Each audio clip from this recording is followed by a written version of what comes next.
sou Marcelo Paixão, responsável na ZQuest Base por estratégias sistemáticas. Vou contextualizar aqui um pouco 2024 e 2025 e fazer uma intro um pouco assim do que a gente faz para vocês entenderem aí como é que foi os anos de 2024 e 2025. Então, nós gerimos basicamente 3 fundos na ZQuest Base, um fundo long and short, um long bias e um FIA. Eles usam, hoje em dia, isso daí está progredindo, mas eles usam 5 formas de selecionar ações, que são os fatores de risco. Então eles escolhem, os modelos escolhem ações de valor, né, que estão descontadas para comprar e caras para vender. Escolhem ações de qualidade, tem várias métricas de qualidade, tipo retorno sobre investimento, geração de caixa. Escolhem ações também que tem momento, né? Momento positivo para comprar e momento negativo para vender. Ações também que tenham crescimento, né? E priorizam também ações de baixo risco. Então são 5 grandes famílias de critérios que a gente escolhe. E a partir daí a gente monta os 3 portfólios, né? O long short, long bias e o FIA. E daí, como é que esses portfólios foram em 2024? 2024, só recapitulando, 2023 terminou muito bem em geral, né? Globalmente também no Brasil, expectativa de já em processo de corte de juros no Brasil e crescimento, e nos Estados Unidos uma expectativa de início de corte de juros. Então o mercado estava muito positivo, né? Então nesse ambiente, no início do primeiro TRI, você tinha ações e setores que iam muito bem. Você tinha, por exemplo, crescimento de vendas de mesmas lojas, né? Same store sales, que estava dando 9% ano a ano, por exemplo, em setor de varejos, em vários negócios. Então o mercado em geral estava muito positivo.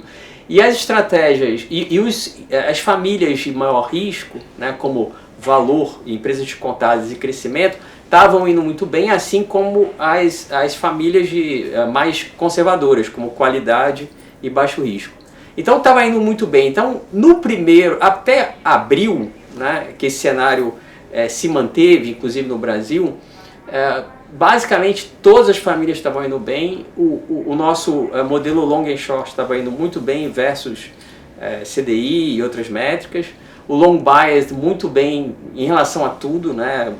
Ibovespa, NTNB, CDI, e o FIA também, né? Muito melhor que Ibov. Daí o que aconteceu foi que ao longo do ano foi mudando o cenário, né? Principalmente o Brasil, né? Com essa questão macro, fiscal, né?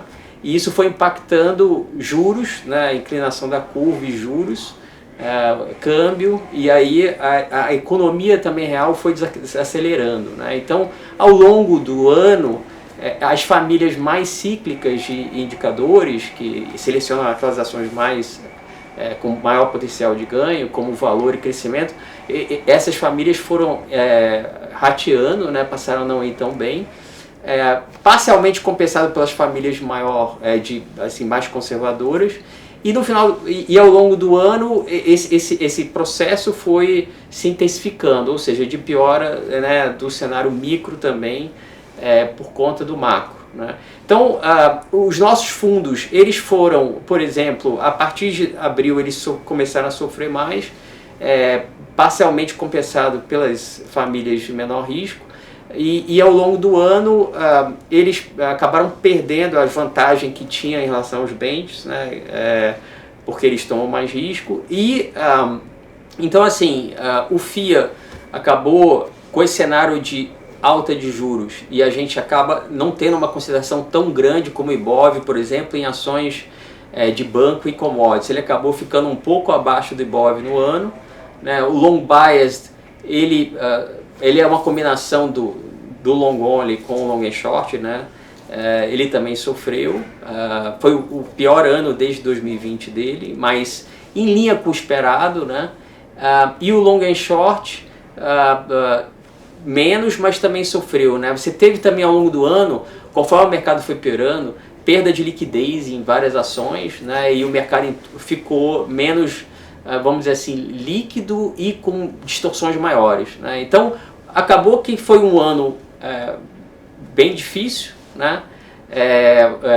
basicamente teve esse impacto macro sobre o micro, e isso afetou essas famílias, né, de indicadores que a gente usa para selecionar as ações, e afetou o mercado em geral, as ações, principalmente aquelas mais cíclicas, né, e de economia interna, quando comparado, por exemplo, com bancos, né, que tendem bem em cenário de alta de juros e commodities. Claro que as nossas estratégias também têm alocação em banco, commodities, empresas com receita em dólar, mas como ela é muito diversificada, não é tão concentrada, ela não, essa compensação não é tão forte, né?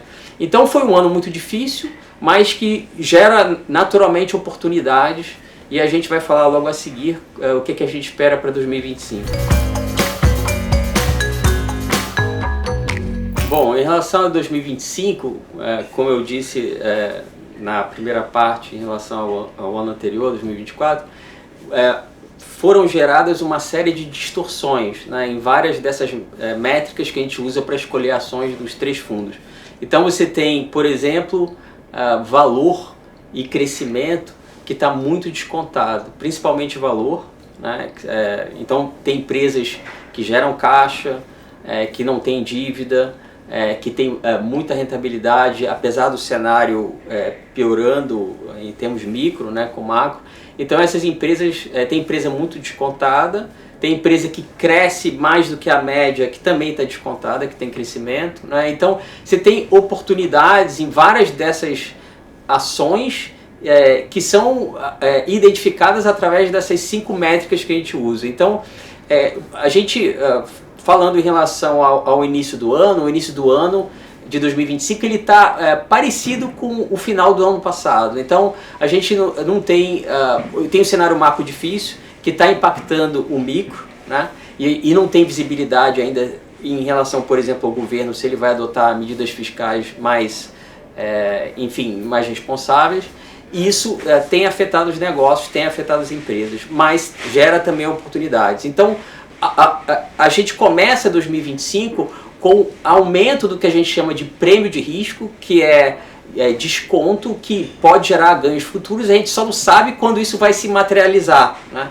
Então, quando a gente fala de 2025, a gente obviamente não tem o timing, mas pode ser que, por exemplo, a gente passe um primeiro semestre mais difícil e, por alguma razão, por pressão, por exemplo, o governo seja obrigado a adotar medidas mais responsáveis a partir de algum momento do ano, né? Então, eu diria que no início do ano a estratégia long and short, que é de arbitragem e neutra ao mercado, ela às vezes até tem correlação negativa com a bolsa, ela tende a ir melhor, né? E ao longo do ano, se tiver mais clareza e esse macro se ficar um pouco mais positivo, e acaba que o micro, né, o resultado das empresas pode ser impactado positivamente, e acaba que deve favorecer as posições compradas em ações, e tende a ir melhor para, ao longo do ano, eu diria, se isso acontecer, para a estratégia long biased e long only, né, que é comprado, que são as estratégias de maior risco. Então eu diria que esse é um cenário possível, não é claro que isso aconteça, mas é possível.